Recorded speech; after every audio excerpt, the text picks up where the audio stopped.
여호와의 천사가 갓에게 명령하여 다윗에게 이르시기를 다윗은 올라가서 여부스 사람 오르난의 타작마당에서 여호와를 위하여 제단을 쌓으라 하신지라. 이에 갓이 여호와의 이름으로 이른 말씀대로 다윗이 올라가니라. 그때 오르난이 밀을 타작하다가 돌이켜 천사를 보고 오르난이 네 명의 아들들과 함께 숨었더니 다윗이 오르난에게 나아가매 오르난이 내다보다가 다윗을 보고 타작마당에서 나와 얼굴을 땅에 대고 다윗에게 절하매 다윗이 오르난에게 이르되 이 타작하는 곳으로 내게 넘기라. 너는 상당한 값으로 내게 넘기라. 내가 여호와를 위하여 여기 한 제단을 쌓으리니 그리하면 전염병이 이 백성 중에서 그치리라 하니 오르나니 다윗에게 말하되 왕은 취하소서 내 주 왕께서 좋게 여기신 대로 행하소서. 보소서 내가 이것을 드리나이다.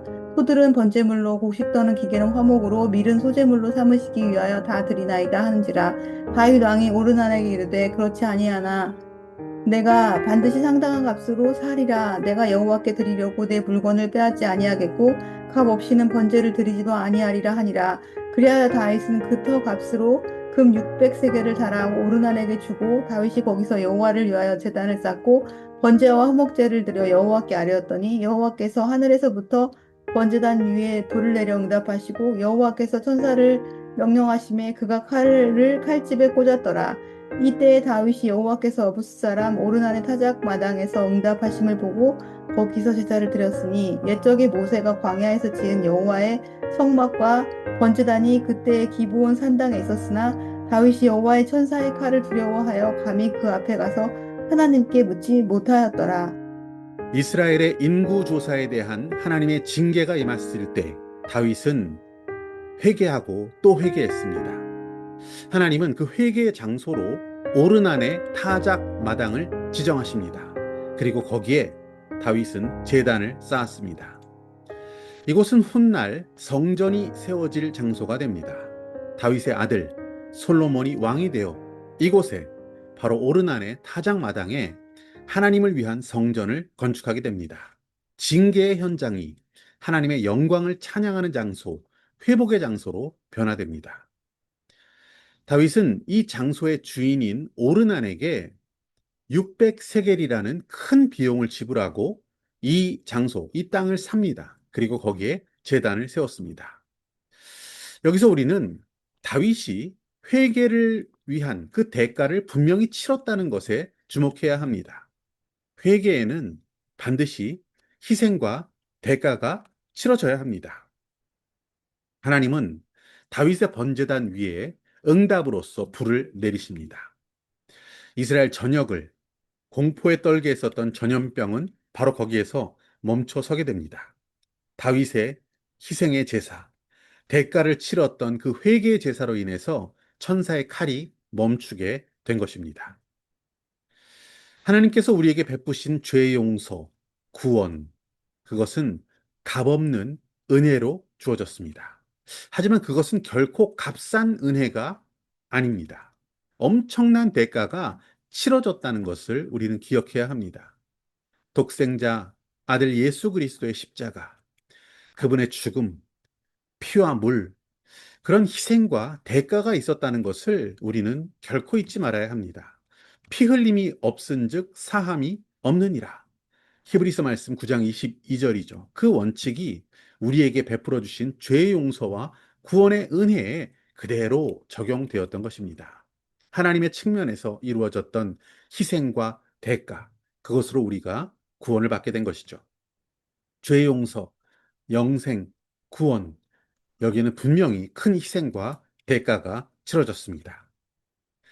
그렇다면 우리 인간의 측면에서 치러야 할 희생과 대가가 있습니까? 그것은 무엇입니까? 회개에 따르는 실제적 희생과 대가가 분명히 있습니다. 주님은 회개에 합당한 열매를 맺으라. 이렇게 말씀하신 바 있습니다. 회개를 위해서 우리는 자기 자신을 부인해야 합니다.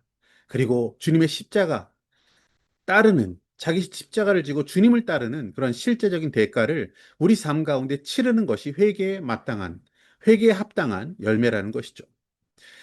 그런 열매를 맺기 위해서 우리는 관계의 회복을 위한 희생도, 대가도 치러야 합니다. 주님 뭐라고 하셨습니까? 먼저 가서 네가 형제와 화목해라라고 말씀하셨습니다.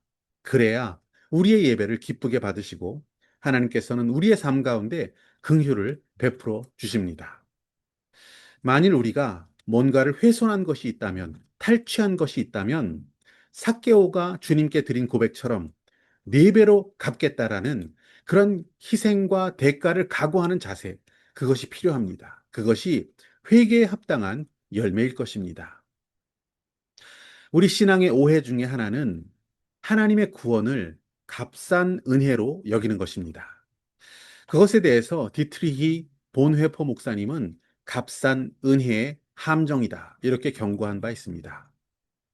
믿고 죄사함은 받았다라고 주장하지만 삶은 변하지 않는 자, 회개는 입술뿐이고 마음의 변화, 삶의 변화가 없는 자, 주님의 십자가, 우리에게 베푸신 구원과 영생의 은혜를 값싼 것으로 취급하는 어리석은 자의 특징이 바로 그것입니다. 회개의 열매가 없다는 것입니다. 희생도 대가도 치르지 않는다는 것입니다. 우리는 값없는 은혜를 받은 것이지 값싼 은혜를 받은 자들이 아닙니다. 값없는 은혜를 받았으니 그 큰 은혜 안에서 우리도 값진 삶을 살아가는 것이 마땅합니다. 회개에 합당한 열매를 맺어야 한다는 것입니다. 회개의 대가를 치르는 자, 그에게는 하나님의 복이 있습니다. 잠언 말씀 28장 13절을 보시면 자기의 죄를 숨기는 자는 형통하지 못하나 죄를 자복하고 버리는 자는 불쌍히 여김을 받으리라. 주님께서 우리 죄를 용서하시기 위해, 우리를 구원하기 위해 치르신 엄청난 희생과 대가를 기억하기 원합니다. 우리가 회개할 때마다 그 희생의 십자가 앞에 나아가 그분이 치르신 대가를 기억하고 주님이 원하시는 삶, 순종하며 사는 삶을 살아가기 위해 다윗처럼 우리도 기꺼이 희생과 대가를 지불할 자세를 갖고 신앙생활하기를 원합니다. 다시 한번 디트리 본 회퍼 목사님을 떠올려 보게 됩니다. 값싼 은혜, 값싼 은혜라고 하는 그 위험한 신앙적 오해를 부정하면서 그분은 이렇게 말했습니다. 은혜는 값없지만 제자도에는 모든 것이 요구된다.